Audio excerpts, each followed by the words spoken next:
বনামি কিচেনে স্বাগত সবাইকে। পাকা কাঁঠাল দিয়ে বড়া তৈরি করব। আমরা কলার বড়া, তালের বড়া এসব তো খেয়েছি, কাঁঠালের বড়াও কিন্তু খেয়েছি। আমি একটু ডিফারেন্ট স্টাইলে করব, খেতে ভালো লাগবে, মুচমুচে হবে। তাহলে দেখে নিই কীভাবে বানাচ্ছি। এর জন্য একটা পাকা কাঁঠাল তো নিতেই হবে। কাঁঠালটা খোসা ছাড়িয়ে রোয়াগুলো বের করে একটা পাল্প বের করে নিতে হবে।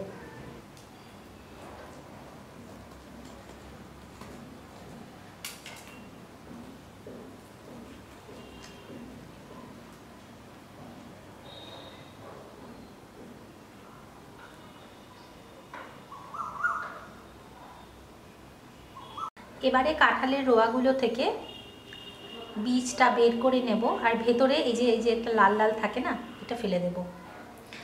এভাবে প্রত্যেকটা আমি বের করে নিয়ে একটা আটা ছাঁকনি নিয়েছি। আপনাদের কাছে যে কোনো ছাঁকনি থাকলে সেটাতে এটা ঘষে নেবেন, তাহলে জুসটা বেরিয়ে যাবে। না হলে পরে ব্লেন্ডারেও কিন্তু ব্লেন্ড করে নিতে পারেন। আমার ব্লেন্ডারে পছন্দ না এই কারণ ওটাতে আঁশ থেকে যায়। এবারে এইভাবে একটু হাত দিয়ে চটকে নিতে হবে।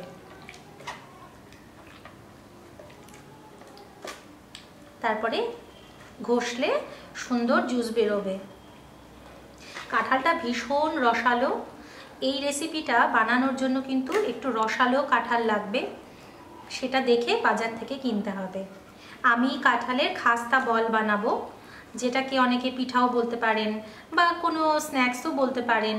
নির্দিষ্ট কোনো নাম নেই, কিন্তু খুব টেস্টি, খুবই সুস্বাদু খেতে হয় রেসিপিটা। কোনো রস বের করা হয়ে গেছে।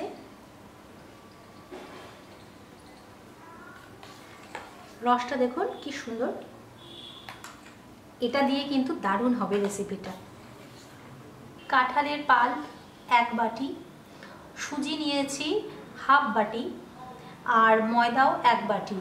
যেই মেজারমেন্টটা বলেছি আপনারা পরিমাণটা যদি কম বেশি করেন সেই অনুপাতে কিন্তু করে নেবেন। প্রথমে একটা খালি বাসন নিয়ে নিয়েছি, এর মধ্যে আমি দিয়ে দিচ্ছি কাঁঠালের পাল্পটা,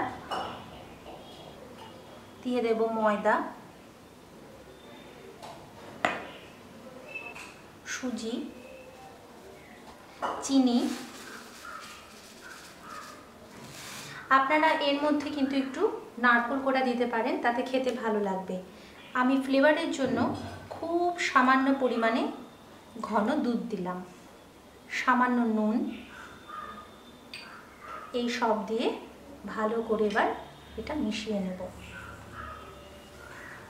এটা কিন্তু শক্ত শক্ত হবে, পাতলা যেমন আমরা যখন পকোড়া করি ওরকম কিন্তু একটা পাতলা ডো হবে না, আটার ডোয়ের মতন একটা হবে, শক্ত শক্ত। এখনও আমি যতটা শক্ত চাই হয়নি, সেই জন্য আর একটু ময়দা দিয়ে দিচ্ছি।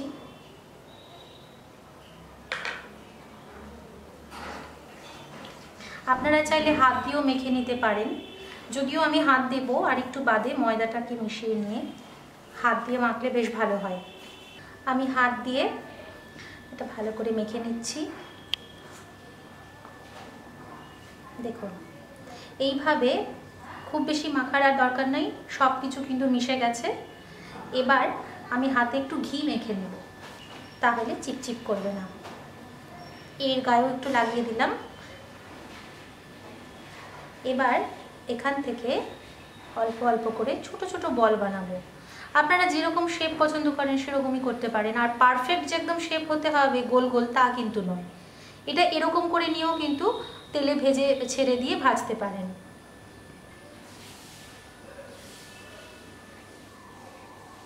এইভাবে আমি প্রত্যেকটা বানিয়ে নিচ্ছি। আমি সমস্ত বলগুলো বানিয়ে নিলাম, এবার এগুলো ভেজে নেব। কাঁঠালের খাস্তা বল বানানোর জন্য কড়াই গরম করে এতে আমি রিফাইন্ড অয়েল দিয়ে দিচ্ছি। তেলটা কিন্তু অনেকটা দিতে হবে, যাতে ওই বলগুলো ডোবে, না হলে কিন্তু ক্রিস্পি হবে না।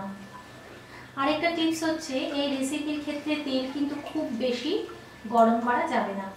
তেলটা মাঝারি গরম হলে এই বলগুলো আস্তে আস্তে ছেড়ে দেবে। খুব বেশি গরম হলে কিন্তু পুড়ে যাবে আর ভালো হবে না, ভেতর থেকেও একদম পাকবে না। এটা কিন্তু হয়ে আসলে ফাটা ফাটা হবে, ওটাই দেখতে ভালো লাগে। দেখুন কি সুন্দর কালার এসছে। আর এরকম ফাটা ফাটা হয়ে যাবে, কিন্তু এতে ভয় পাওয়ার কিছু নেই। এটা যদি একটা দুটো খুলেও যায় কোনো সমস্যা নেই, বাকিগুলো ঠিকই থাকবে। এটা যতটা এরকম ফাটা ফাটা হবে ততই কিন্তু ক্রিস্প হবে। সব কটা আস্তে আস্তে উল্টে দিচ্ছি। কাঁঠালের খাস্তা বলগুলো একদম তৈরি। এবার এগুলো আমি তেল ঝরিয়ে তুলে নিচ্ছি। কাঁঠালের খাস্তা বল তৈরি। এটা গরম গরম বা ঠান্ডা যেমন খুশি পরিবেশন করুন, চায়ের সঙ্গে বা এমনি মুখরোচক হিসেবে অপূর্ব স্বাদের, দুর্দান্ত টেস্টি হয় এই রেসিপিটা। আর এটা না বেশ কিছুদিন রেখেও মানে স্টোর করেও কিন্তু খাওয়া যায়। রেসিপিটা আপনাদের ভালো লাগলো আশা করছি। ভালো লাগলে বন্ধুরা অবশ্যই বনামি কিচেনকে লাইক শেয়ার করবেন, সাবস্ক্রাইব করবেন, আমার ভিডিওগুলো দেখবেন। ভিডিও দেখার জন্য আপনাদের অনেক অনেক ধন্যবাদ।